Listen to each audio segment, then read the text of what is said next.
So Asmongold just tried Dark Arisen, the first Dragon's Dogma game, and he played a good session. This is at the end. This particular segment we're about to watch is at the end of like a 2+ hour, not quite 2.5 hour, but 2+ hour session where he played.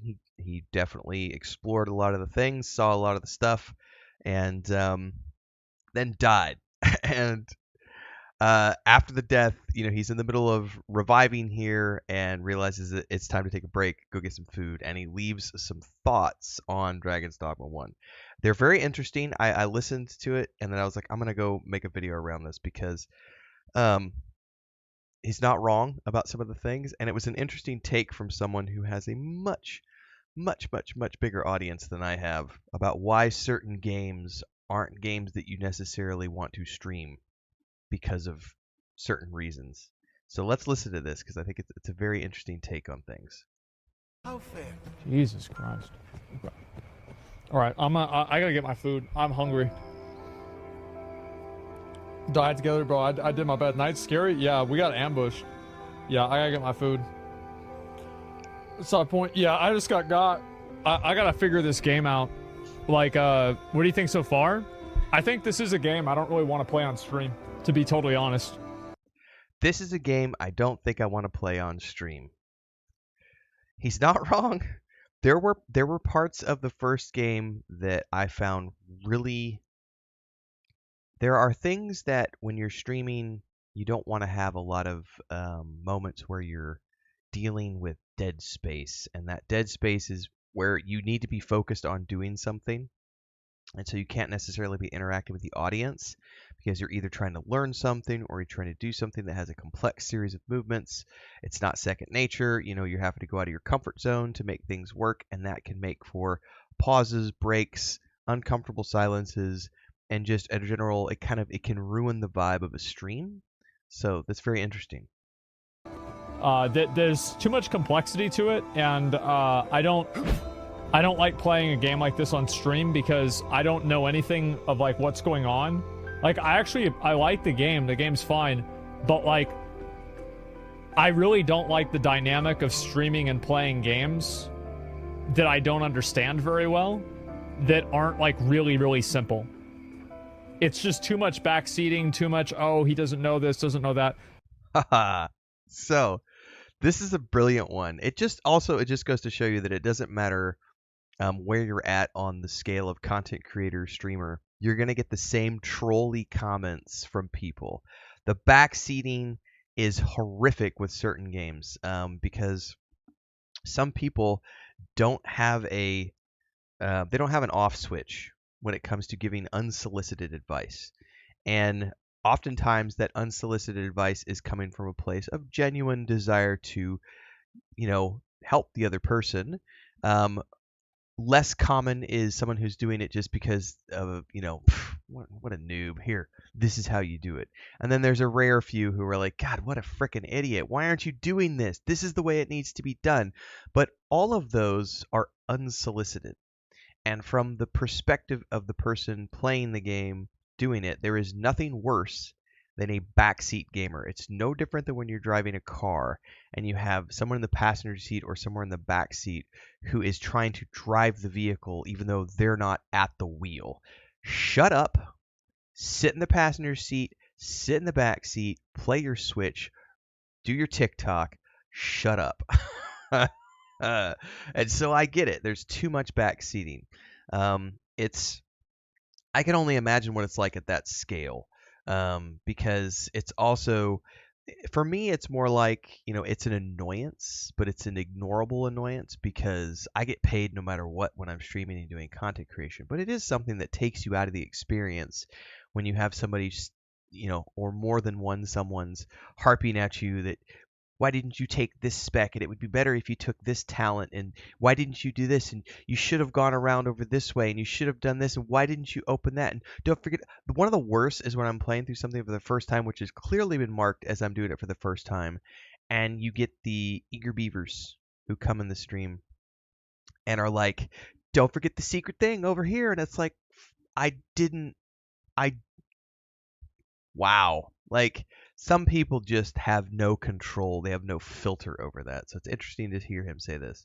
Like, and like also like you combine that with the fact that I'm really, really bad at uptaking new information and like figuring out new games. Yes.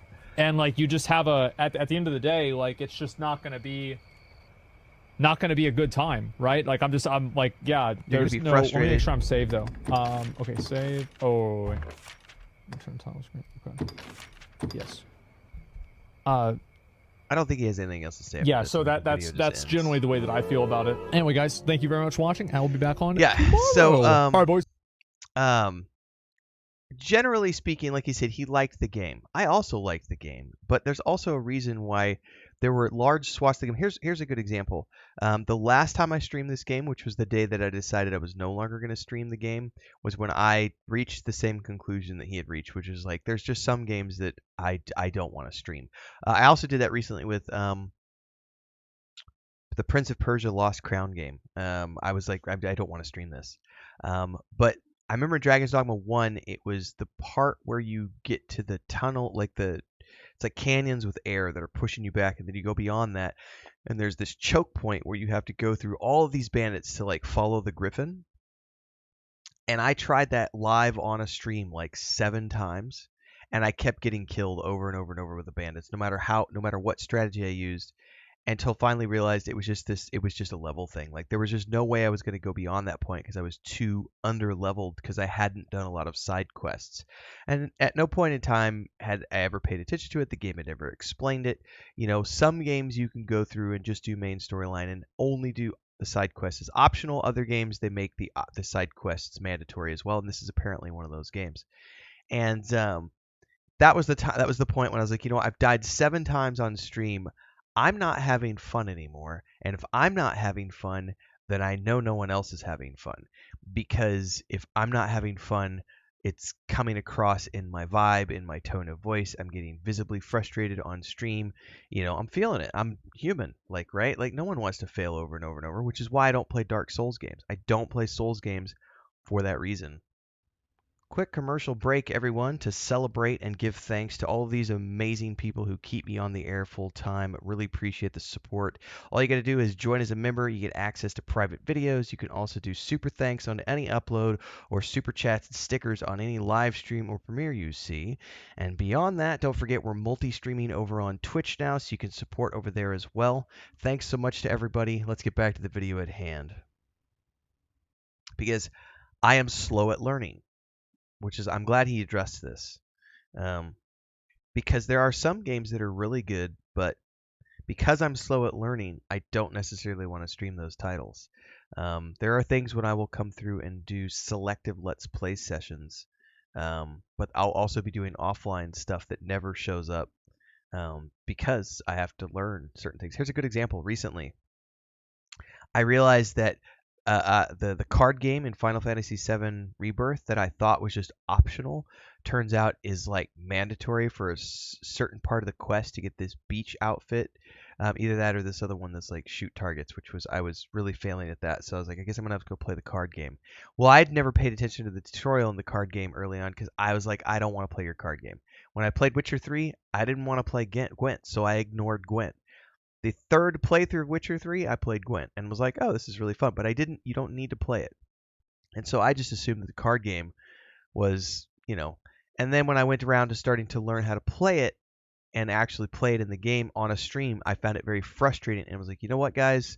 We're not going to do that right now. We're going to go do something else because I want to go away offline and learn that because there are certain things you don't want to do online. But he obviously liked it. I've seen some people doing reaction videos to him talking about Dragon's Dogma 2. I think Wolfheart did one the other day that I haven't had a chance to watch yet. So, I may do some more as I figure out what his thoughts are on Dragon's Dogma 2 because it's always entertaining at the very least. I enjoyed parts of Dragon's Dogma 1. There was also some jank for me, but overall it was a fun game. It's just not something I felt compelled to stream every single day. I play a lot of different games. I do a lot of different things. So not everything gets streamed every single day.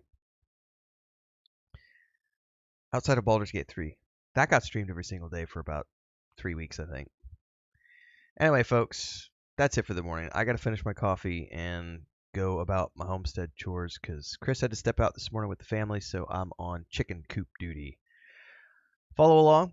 I do lots of different things in lots of different places, so check out the Twitch because I also do things there. Generally speaking, we're multi-streaming. There's a Patreon, there's a Discord. You can get copies of my books. All the links are down below. I'll see everybody in the next one. Stay safe.